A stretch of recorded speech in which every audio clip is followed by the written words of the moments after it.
Hi everybody, I'm Crosbie from Finch Chevrolet in London, Ontario, Canada, and you're watching Cars and Crosby. It's a new year. We've got a lot of fun things on the go right now. I've got 3 deliveries today. I'm already in Barrie, Ontario at a place called Cabela's to meet a client. I'm delivering a 2LT Trail Boss, a C8 Corvette, and then an Escalade later on today. So we've got a really fun day of deliveries, and I'm also going to give you guys a couple more updates about what's going on in the industry world. I'm kind of liking, these live vlogs that I've been doing mixed in between some really informative episodes that are on one specific thing. You're going to get another mixed bag episode today as I haven't finished editing some of the adventures that I've been on. So it's going to be a little bit out of queue in terms of where I was and what I was doing. I still have some more content from the summer, and I figured that when it's negative 13 Celsius outside right now, that this would be a good opportunity to start editing that kind of stuff that I did earlier in the year. So if you haven't seen some stuff that you maybe saw me in an event doing, have no fear, I am going to be updating you guys on that. But for now, let's just give you some more updates on what's going on in the GM world. In specifics, we're going to talk about inside this vehicle what some of the chip shortages have done to your units that you should see and expect, because not all salespeople are doing a proper job of notifying customers about what types of things may or may not be on their vehicle even though they ordered it. So this is an all mixed bag episode. Stay tuned, guys. I've got a great one coming your way.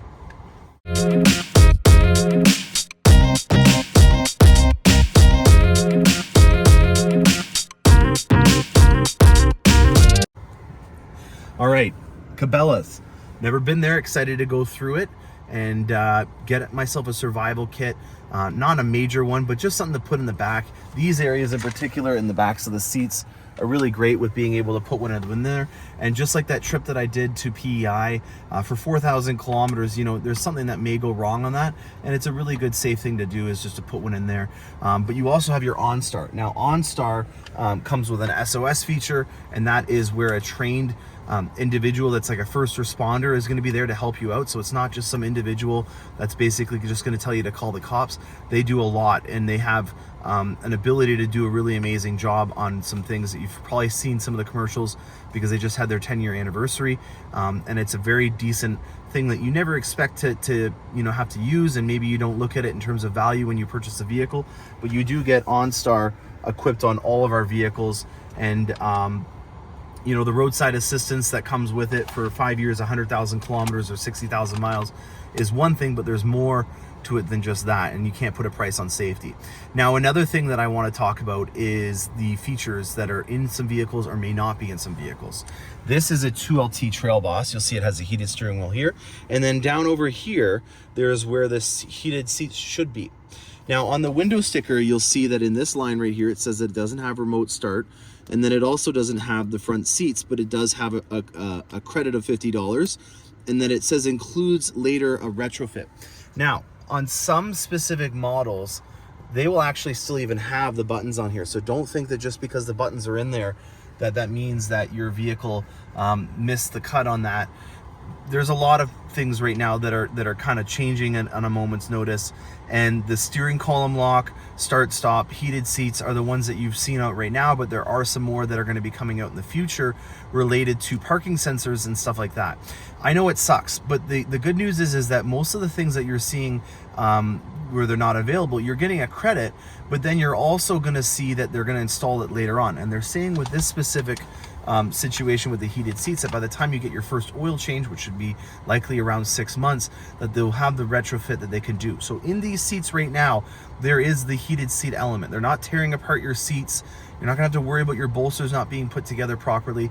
The heating element is in here right now. It's just the chips that are involved with that are not in here. And to think that they're gonna give you a $50 credit, they're gonna install it at a later date, is one thing. But the fact that they're also going to be giving you an OnStar subscription for a year, in my opinion, is a massive win. And that's going to mean that for normal cost of what I think $19 plus tax a month, you're getting it for free. And when you're remotely starting your vehicle, you're still able to warm it up. Hopefully you're going to leave it outside instead of leaving it inside when you remotely start it. But for example, this morning, I got up at 5 a.m. to start doing this drive. And one of the first things that I did when I woke up was I remotely started my Escalade. That way that all the snow and everything that was on these vehicles because of the snow that we had was pretty much melted off, and it was an easy job for me to be able to get going on the open road. When you have the vehicle remotely started, obviously the vehicle is going to recognize that it's cold out. If it's below 8 degrees outside, it's going to activate a lot of the things like the defrosters and also the heating elements. And if it's above 16 degrees outside, it's going to activate the opposite, which will be your air conditioning systems. So this remote start system is activated through your phone remotely. You can do this from anywhere in the world. So if you're not just 50 feet away, it's in your driveway, you can do it from across the city. Or if you're overseas and you want, hey, maybe I didn't lock my car before I got into the airport, you can even press it there and it'll do it for you. So that to me is a very proactive thought process. Obviously, if you're in Texas, the heated seat program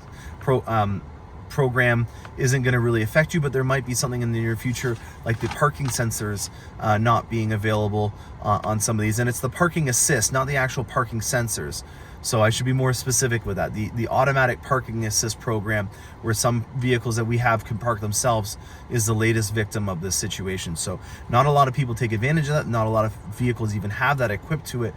But it's one thing to note that when we do something on these vehicles now, it's not permanently unavailable. There is a retrofit that will come down the road, and they'll do it at your first oil change, or likely whenever your first major service is in about 6 months. So that to me is a really good feeling that you're dealing with a company that understands that there is an issue and that they're finding the best possible solution for it.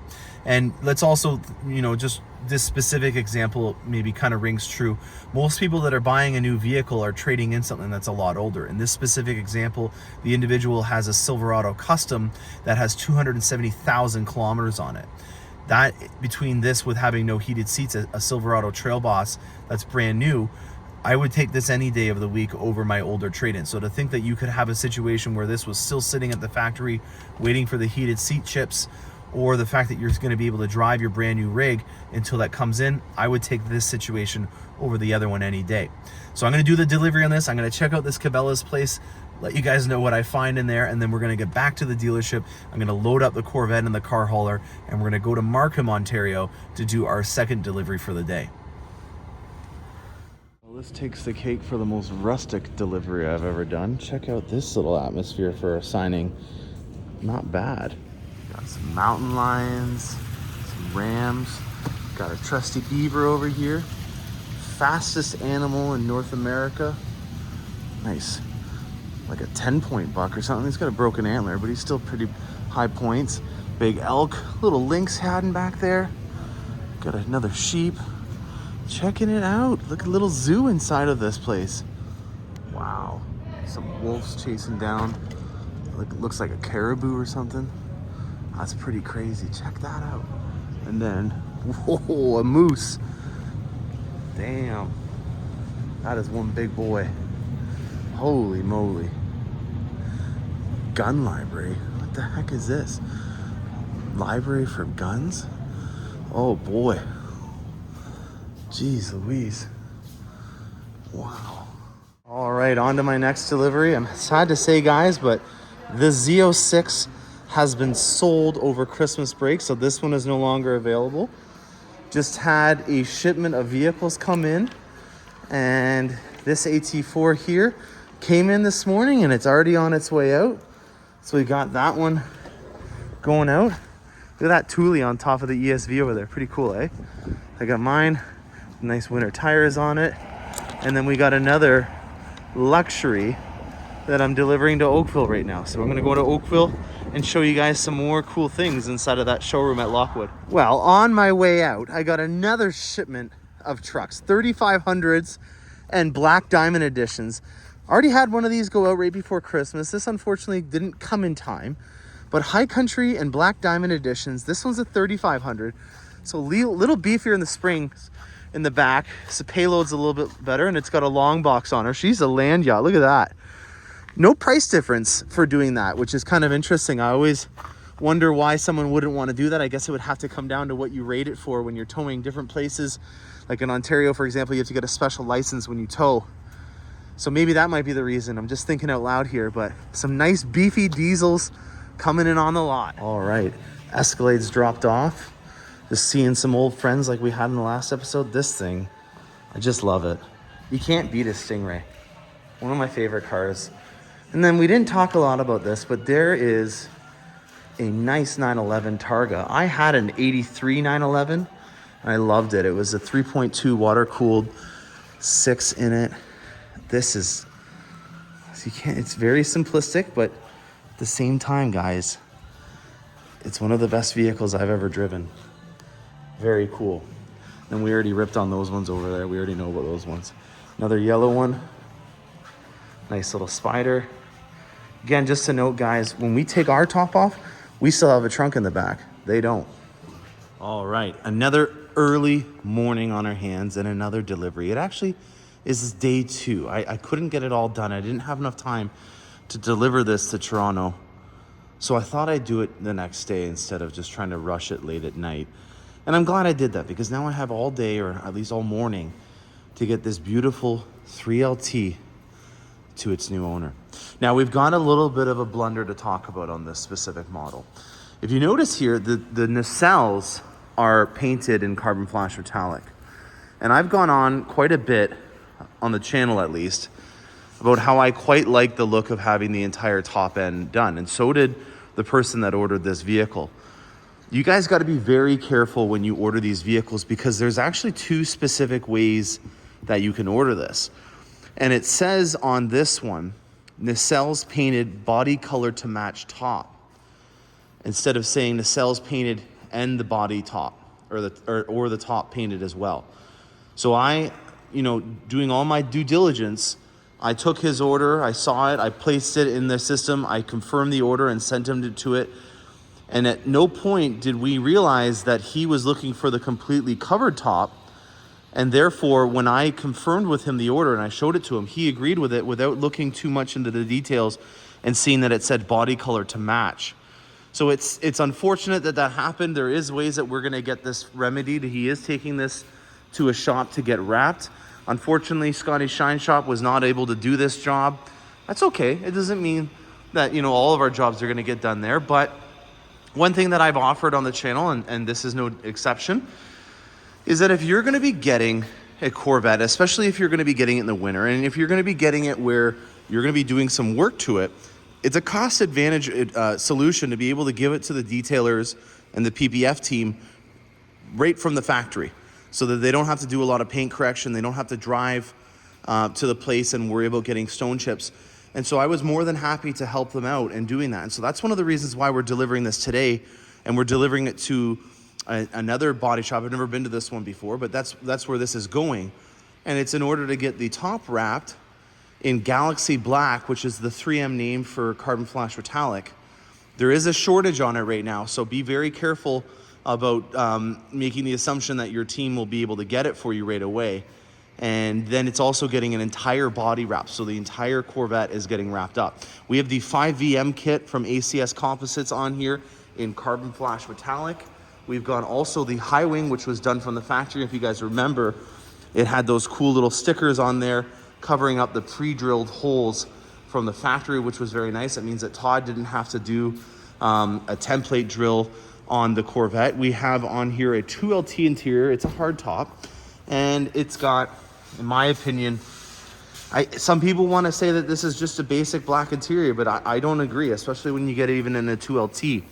I am looking into a company that has a trim package for people that want to upgrade their C8 Corvette or C7 Corvette to carbon fiber. I haven't got around to ordering it and getting it on a vehicle yet, but there is a aftermarket trim company that I'm looking at doing a video on in the future, and this would be a good example of someone that may want to do that upgrade in the future. We have the red calipers, which is a nice little accent. It just gives it a little bit of style, and he is doing a Vossen set, but he's being smart with this, and he's investing in the right order. He did the body kits, like the 5VM and the high wing right from the go-go. Then he's doing his entire body wrap over the winter, which is great because it means that he's gonna hit the open road with a fully protected Corvette. And then he's gonna do the exhaust and wheels. And that is a great way of doing it in that order. And that was one of the things that I was talking about when I first did the first part of this video, it seems like ages ago, before Christmas, talking about, you know, levels of priorities and what you should get done in that order. And so, you know, obviously it's an expensive vehicle to be able to put stuff on. Everything's gonna be at least a couple $1,000s at a minimum. And if you're gonna do that, I don't really wanna justify, you know, spending your money all at once. And especially if you have a spouse or someone that may be, you know, codependent on your income and your budgets. It's not fun to, you know, to spend $20,000 on a Corvette all at once. It's a lot easier to do it. And, you know, where's the fun in that? It's kind of a fun gig to be able to do little upgrades and projects as you go along. And, you know, for me, it's been half the fun of it. And as you guys know, I'm going to be looking into a few new projects over this winter that I'm excited to be able to show you guys on the channel. One of them being wheels. And I'm going to just say that for now, and that's it. So we're going to get this loaded up on my Escalade, you know, HMS Cars and Crosbie, as we call it now. And gonna be going to Toronto with this one now. All right, beautiful sunny morning we got here. Gonna do a little remote start to start off with the C8. And if that wasn't cool enough, we're gonna hit the unlock button and we're gonna hold down this button right here, because that's the only way that I can get out of it when I put it in the car haul over here. I don't like doing Dale Earnhardt's and messing up people's interiors with the coupes. So it's a lot easier with the convertibles when I can just take the top off. How cool is that? That looks sinister. I can't wait to get the wheels on this thing. Love this camera. Know exactly how I need to get up to this. Gotta get as forward as possible because of that mid-engine. Well, I'm trying to leave and look what just comes in. Fresh shipment from Fort Wayne, Indiana. Just talked to the trucker driver up here. Says that there's a ton of these things coming in right now. These are 22 model years. As you know, these are transit rims. Here's a little Easter egg for you. They only use these a certain amount of times, and they mark every time that they use a transit rim. And just like beer bottles and stuff like that, there's only a certain amount of uses before they destroy them. All right, I'm back at the lot. It got a little hectic in Toronto. I was delivering a set of Boston wheels as well to a client that actually had a Mercedes-Benz. So I'm starting to do some different platforms with the upgraded wheels. And I just wanted to kind of give you guys a heads up on what to expect in the near future with the channel.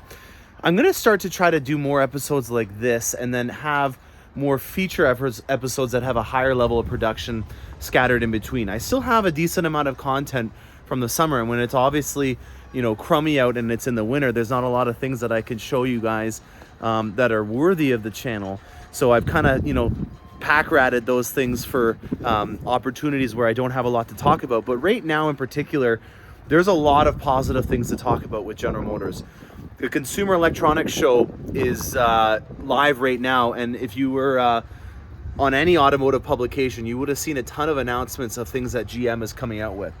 One thing that I really want to get across more than anything right now is that I think it's very apparent to a lot of people that General Motors is turning into a tech and engineering company more than they're a car company now. And with having all these vehicles that we're announcing and releasing at the Consumer Electronics Show, I think that really becomes apparent.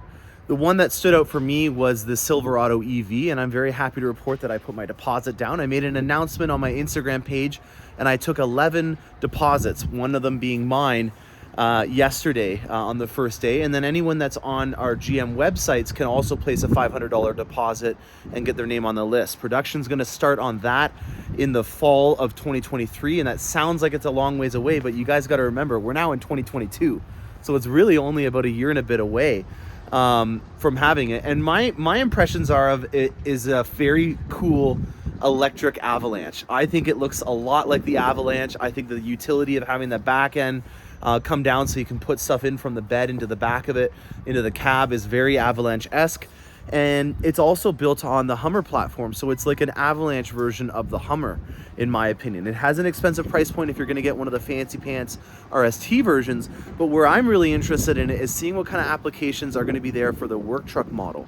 I didn't get any work truck deposits, and I was surprised by that because I thought there would be a lot of people out there that maybe do stuff in one specific, you know, general geographic area that are interested in not having any more fuel costs to me, that was, you know, something that I saw as a huge value, but I think that there's going to be a lot of people that need to try it out. And luckily for me, yours truly, the guinea pig, is going to be getting one, and I'll be able to give you guys a heads up on what that's all about. Now, in terms of other future products that I have coming through the pipes, I have a Lyric also destined for my wife. I'm going to be getting her out of her XT5 in a little bit. I also have a Hummer on its way in, so I'm very excited about that. And then there's this thing called a hybrid version of the Corvette, which we don't know about yet. There's also going to be some performance variants of the full-size SUVs that are going to be coming out in the future, so I'm excited to talk about that. And then last but definitely not least is the Z06. I'm not on that list, but it's the most upcoming vehicle that we have that's going to be new and exciting. And I am hearing rumors that they're going to allow dealerships to start placing orders mid-March, and they're also going to be giving us our allotments, which will be my first kind of insight on what kind of timeline you'll be if you're on my list already, which I stopped at 50. There are also rumors that it's going to be starting production in the beginning weeks of May. I hope that that's the case. I don't really want to get too excited and start saying that this is official, but as of right now, you guys know from the channel that I'm not one to try to spread hearsay, but I'm hearing enough rumors that can kind of say that that's the case. And if you think this vehicle was released 2-3 months ago, so it would be 6 to 8 months from the time that they announced it to the time that they're in production, that's usually a little bit further off than when they normally are. So I would hope that they are going to be starting to do it in May. And also it makes sense because all the geographic markets that GM does will be in driving season by that point. Speaking of driving seasons, it's snowing, or kind of snowing right now, and we're not seeing a lot of Corvettes that are coming through the plant for the northern months. I did try to make an inquiry on the channel to see if there was other dealerships in areas that are in the same boat as I am. I'm not seeing a lot of people that are getting deliveries in Canada, so I would have to assume that my assumption of there being a lack of Corvettes awarded to us because of it being winter is the case, and that hopefully, knock on wood, we get a windfall of Corvettes that we are due for, because we have consistently been good boys and not charging over MSRP. I don't think I've done anything that was been negligible to allow me not to get Corvettes, and if you average out what I get on a normal year, I'm behind by about 10 to 12 units from where I normally would be in a model year, and they're already in the, I think, 10,000 VINs. So I'm not concerned at this point. I have faith that they're doing this strategy of awaiting a couple more weeks before they award them the allotment to me, so that I have them here for when it's driving season. And it makes sense. I have this car hauler. I'm willing to do this, but not every salesperson is willing to build an HMS Cars and Crosby to deliver your Corvette in the winter months to your doorstep. The Z07 in the showroom is gone. That C6 manual 6-speed is one of the ones that I think in particular is the best value on my lot right now in terms of a used Corvette, mainly because on paper that formula isn't going to depreciate. A manual, naturally aspirated LS block in a wide body format from the C6 generation, in my opinion, is something that's always going to be worth a decent amount of change. And if I was coming into the Corvette world, or if you wanted to pass on the Corvette tradition to somebody else, that would be one that I would be referring them to, as it's only got 30,000 kilometers on that specific model. So there's going to be some high production value videos that are going to be coming out in the very near future. I'm going to continue with doing this vlog where I'm, kind of doing a mixed bag of what's going on a more frequent basis. And then the last thing, which is probably one of the most important things for people that are interested in ordering a vehicle from me, is that next Thursday, so a week from today, is when I'm going to get our first consensus for 2021. And this is going to be something that, regardless if you're in Canada or the US, is going to give you a huge amount of insight on what the production capacity is like for General Motors and what are some issues that they're having in terms of items that they cannot produce. This is going to be our first insight on the 22 model year, or the 2022 year, not the model year, because we've already obviously got those. So I'm standing right here, so there's no wind in the way. It's a windy one here. It's going to be our first insight on what the production is going to be like. Is there going to be a shortage of air ride suspension? Are they going to continue on this winning streak of, when they award a vehicle to us, having it go and get built and not sit around with missing parts? They've batted 100% so far with the 22 model year, which started in about November and August, or October or November for most of our vehicles. And I'm really happy that they're keeping to their word on that. Not to say that GM has been pulling a fast one on me, but in the previous year, in 2021, a lot of the times they would give us a vehicle, and then sometimes the vehicle would sit around for months on end with a missing part. they made a promise to us that in the 22 model year that wouldn't happen, and I'm very happy to report that they've kept to their word in the last 2 months that we've had the 22s in production. So the first consensus for this year is going to be next week, a week from today. That's when I'm going to be putting out an episode regardless of what comes on the lot, just to give you guys some insight, because it's going to help me out in extrapolating where we're going to see these vehicles coming in and arriving and what kind of features will be on them in the near future. I'm Morgan Crosbie from Finch Chevrolet in London, Ontario, Canada, and you're watching Cars and Crosby. Happy motoring.